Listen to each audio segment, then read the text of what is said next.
বন্দ্যোপাধ্যায়ের যে 17 সম্পত্তি রয়েছে কলকাতা পুরসভার তরফ থেকে বেআইনি নির্মাণের জন্য সে নোটিশ দেওয়া হয়েছে, সেই 17 সম্পত্তি নিয়েই কিন্তু অনেক ধোঁয়াশা রয়েছে, অনেক প্রশ্ন রয়েছে। আমি আবারও একটু প্রীতির কাছেই যাব। প্রীতি রয়েছে আমার সঙ্গে। প্রীতি, এখনকার ছবিটা একটু জানতে চাইবো, এখনকার কি পরিস্থিতি সেটা জানতে চাইবো। এখনো পর্যন্ত তো ভাঙার কাজ চলছে, কোন অংশ ভাঙা হচ্ছে?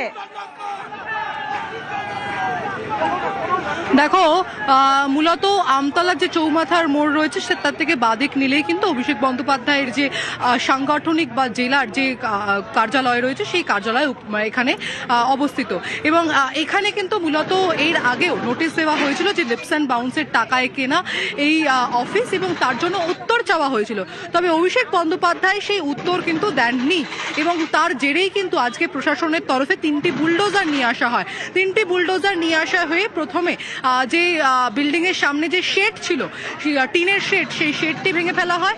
এবং তারপরেই কিন্তু আস্তে আস্তে আমরা দেখি যে অভিষেক বন্দ্যোপাধ্যায়ের যে কার্যালয়, সেই কার্যালয় একে একে ভেঙে ফেলা হয়। এবং আমরা দেখতে পাচ্ছি এই মুহূর্তে এসি থেকে শুরু করে বিভিন্ন বিলাসবহুল জিনিস যা অভিষেক বন্দ্যোপাধ্যায়ের এই কার্যালয়ে ছিল সেইগুলোও কিন্তু ভেঙে ফেলা হয়েছে। এই মুহূর্তে ভাঙার কাজ কিছুটা হলেও বিরতি বলা চলে, বিরত রয়েছে। এবং অন্যদিকে আমরা দেখতে পেলাম যে বিজেপি বিধায়ক, বিডিও এবং তার সঙ্গে সঙ্গে পুলিশ আধিকারিকরা তারা কিন্তু ভিতরে প্রবেশ করেছেন।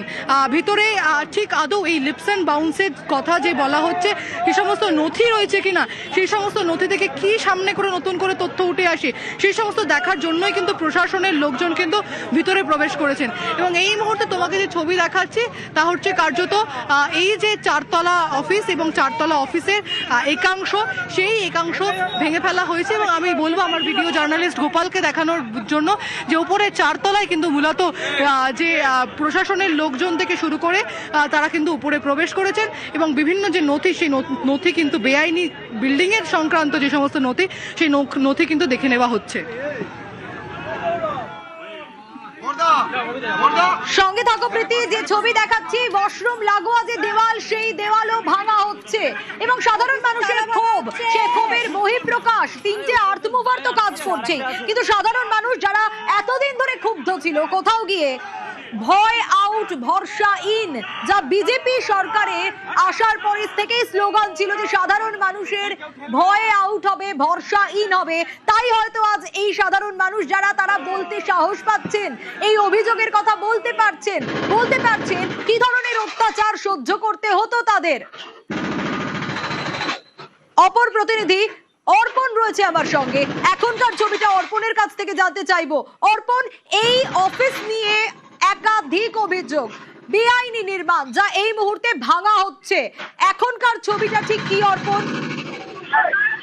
দেখো, এলাকার যারা রয়েছেন তারা কিন্তু বেশ খানিকটা উত্তেজিত হয়ে একাংশ তারা হাতুড়ি নিয়ে নিজেরাই ভাঙচুর করতে শুরু করেন। তোমাকে এই সময় যে ছবি দেখাচ্ছি, কেন্দ্রীয় বাহিনী যে মোতায়েন ছিল সেই কেন্দ্রীয় বাহিনীর জওয়ানরা এসে পরিস্থিতির নিয়ন্ত্রণে আনে। কেন এত ক্ষোভ? সেই ক্ষোভের যেটা সাধারণ মানুষ তারা জানাচ্ছেন যে এলাকার মানুষ তারা সন্ত্রস্ত ছিলেন, এই অফিসের দিকে কেউ তাকাতে পারতেন না, এই অফিসের দিকে তারা ঠিক মতো রাস্তা হাঁটতে পারতেন না। তার একটাই কারণ যে রাস্তায় যেতে গেলে অনুমতি লাগবে। সঙ্গে থাকো, আসবো। একটা পার্টি অফিস কেন তৈরি হয়? সাধারণ মানুষের সুবিধের জন্য, কিন্তু সাংসদ তো কথাই শুনতেন না। স্থানীয়রা কি বলছেন দেখি। 10 বছর আগে তৈরি করেছিল পুরোপুরি বেআইনি ভাবে। এখানে একটা রুটি বেকারি ছিল, তার সম্পত্তি জোর করে দখল করে নিয়ে অভিষেক ব্যানার্জির নেতৃত্বে এখানকার কিছু ক্রিমিনালকে দিয়ে এই পার্টি অফিসটাকে তৈরি করা হয়েছিল। জাহাঙ্গীরদের মতো ক্রিমিনালদের এই পার্টি অফিস থেকে এরা তৈরি করেছিল। অভিষেক ব্যানার্জির নেতৃত্বে প্রতিদিনই এখানটা ক্যাম্প করতো ওরা। যখনই অভিষেক ব্যানার্জি এখানে আসতো তখনই সাধারণ মানুষ। ঠিক আছে, আমরা পুলিশের হাতেই তুলে দেবো না, আমরা পুলিশের হাতেই তুলে দেবো, পুলিশের হাতেই তুলে দেবো, আমরা পুলিশের হাতেই তুলে দেবো। আপনারা কি বিজেপি কর্মী? আমরা পুলিশের হাতে তুলে দেবো, আমরা সাধারণ কর্মী। কিন্তু পুলিশ তো এখানে আছে, যাচ্ছেন কোথায়? আমরা পুলিশের হাতে তুলে দেবো। কোন পুলিশের হাতে তুলে দেবো? শুনুন, এবং এখানে এই মুহূর্তে দেখতে পাচ্ছি যে পুলিশের হাতে তুলে দেওয়ার জন্য কার্যত ল্যাপটপ, সেই ল্যাপটপ তুলে দেওয়া হচ্ছে। অভিষেক বন্দ্যোপাধ্যায়ের পার্টি অফিস থেকে যে ল্যাপটপ উদ্ধার হয়েছে, সেই ল্যাপটপ মূলত আমরা দেখতে পাচ্ছি এই মুহূর্তে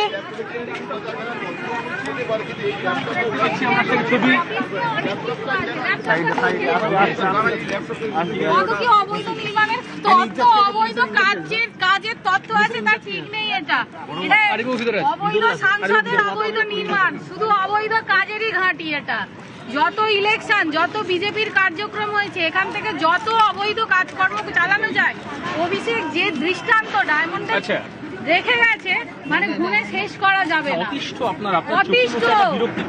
অতিষ্ঠ। আমার স্বামী অভিজিৎ দাস ওনার এগেনস্টে প্রার্থী ছিলেন।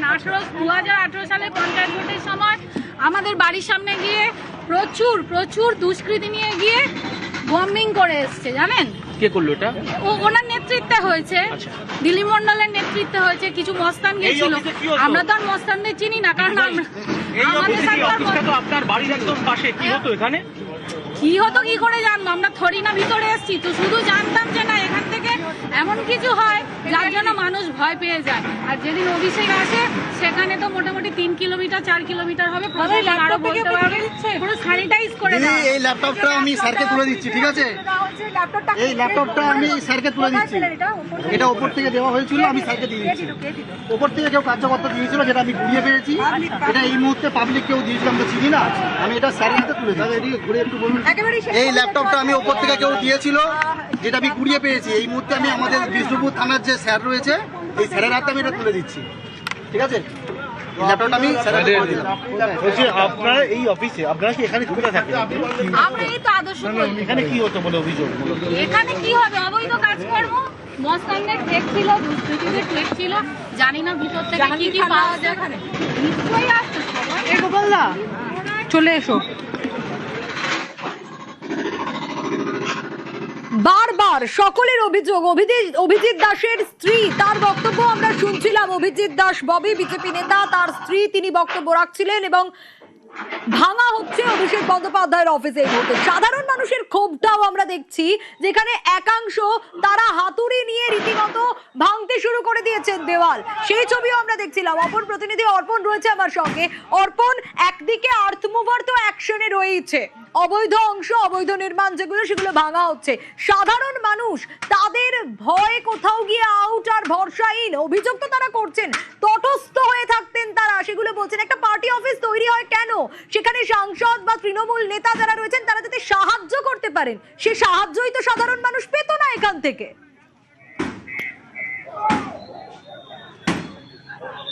দেখো, এখানে সাহায্য তো দূরে থাক, এই পার্টি অফিসের দিকে মানুষজন তারা তাকাতে পারতেন না।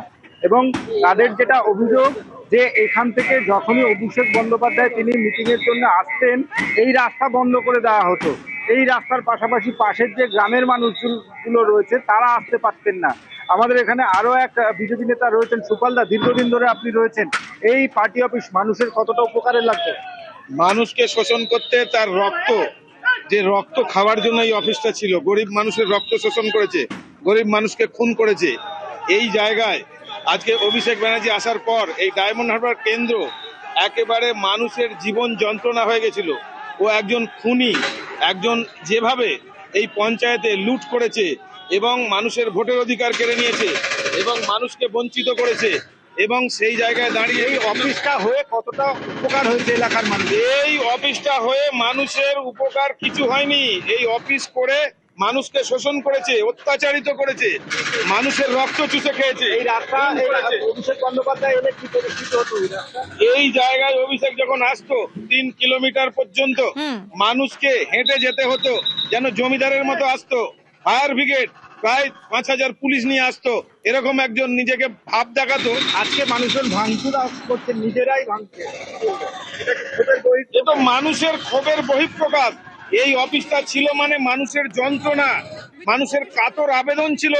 বিজেপি সরকার আসার পর আজকের এই যে শুভেন্দু অধিকারী, যে মানুষ তাকে ভগবান হিসাবে বলছে। আপনার নায়ক সিনেমা দেখেছেন, সেই নায়ক সিনেমায় একদিনের অনেক কাপুর ছিল, আজকে সেই বাস্তব নায়ক এসছে আজকে শুভেন্দু অধিকারী।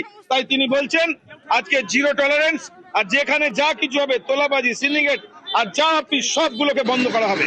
একদম অবৈধ নির্মাণ, সেই অবৈধ নির্মাণ এই মুহূর্তে দেখো যে তিনটে আর্থ মুভার এসেছিল, তারা আবার